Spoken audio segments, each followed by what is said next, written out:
अरे बहुरिया, तुम्हारी सास कहाँ है? मम्मी जी किचन में खाना बना रही हैं। मम्मी जी, आपकी सहेली आई हुई है। अरे उर्मिला, तू कैसी है? अरे वसुधा, तू खाना बना रही है? आंटी जी, और बताइए, चाय लेंगे या फिर कुछ ठंडा? बहू, मुझे सर्दी हो रखी है, तो जा चाय बना के ले आ। मम्मी जी, जाइए मस्त अदरक डाल करके 2 कप चाय बना करके ले आइए, एक मेरे लिए, एक आंटी जी के लिए। ठीक है, अभी लेके आती हूँ। अरे वसुधा, खाना भी तू बना रही थी और अब चाय भी तू बनाएगी? कस के रखा कर अपनी बहू को, तब जाकर के अकल ठिकाने आएगी। कुछ बोल के तो दिखाए। मेरे पापा ने इनको मुंह मांगा दहेज दिए हैं। दहेज का ऐसा केस ठोकूंगी ना कि पूरी जिंदगी माँ बेटे जेल में चक्की पीसेंगे। उर्मिला, तू चुप हो जा, मैं अभी चाय बना के ले आती हूँ। नहीं तो रहने दे, मैं अब चलती हूँ, मुझे एक जरूरी काम याद आ गया। माँ जी हमारा प्लान काम कर गया। अब उर्मिला आंटी सपने में भी दहेज लेने के लिए नहीं सोचेंगी। ऐसे लोगों के साथ ऐसा ही होना चाहिए। हेलो बहन जी, हमें माफ कर दीजिए, अब हमें कोई दहेज नहीं चाहिए, बस आपकी प्यारी सी लड़की चाहिए। साड़ी पहनकर रहना मेरी जान और सर पर पल्लू डाल लेना।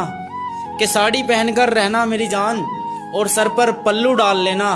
मैं तुम्हारी हर बात मान लूंगा, बस तुम मेरी माँ की बात मान लेना।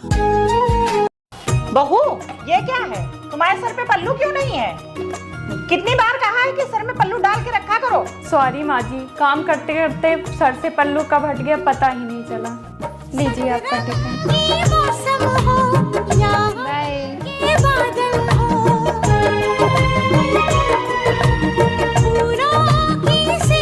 अरे चल अंदर। अरे माँ जी, क्या हुआ?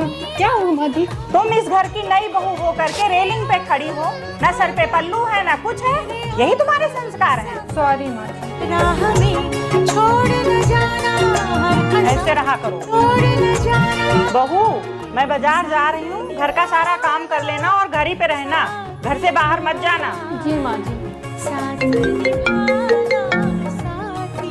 हेलो। हेलो सपना, मेरी ऑफिस की एक इम्पोर्टेंट फाइल घर ही पे छूट गई है, वो जल्दी से मुझको ऑफिस में ला करके दे दो। अरे माँ जी ने तो बाहर निकलने से मना किया। देखा मम्मी, भैया मुझे 500 रुपए दे के चले गए। तो तू दुखी क्यों हो रही बेटा? रुक, तेरी भाभी से भी कुछ मांग के लाती हूँ। वो चुड़ैल कुछ देगी भी क्या? ऐसे कैसे नहीं देगी, वो हमारे घर में रहती है, तो उसे हमारे कहने पे ही चलना पड़ेगा।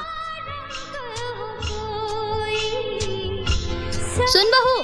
जी माँ जी। बेटी ने राखी बांध दी है, बेटे के पास ज्यादा पैसा नहीं था तो 500 रुपए दे के चला गया। अच्छा माँ जी। अब बेटी त्योहार के दिन आई है तो उसे 500 रुपए दे के तो विदा नहीं कर सकते ना। एक तो एक लौती बेटी है मेरी। एक काम कर, ये तेरा कंगन सोने का है ना, तो ये कंगन दे दे उसे। अब सोच क्या रही है, दे दे। पर माँ जी, ये कंगन मेरी शादी का है। शादी का है तो क्या दे नहीं सकती है? उससे ज्यादा प्यारा है तुझे कंगन।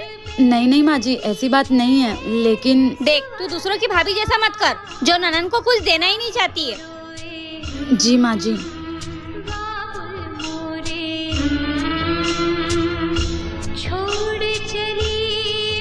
क्या रक्षाबंधन पर बहू को दुखी करके बेटी को खुश करना जरूरी है?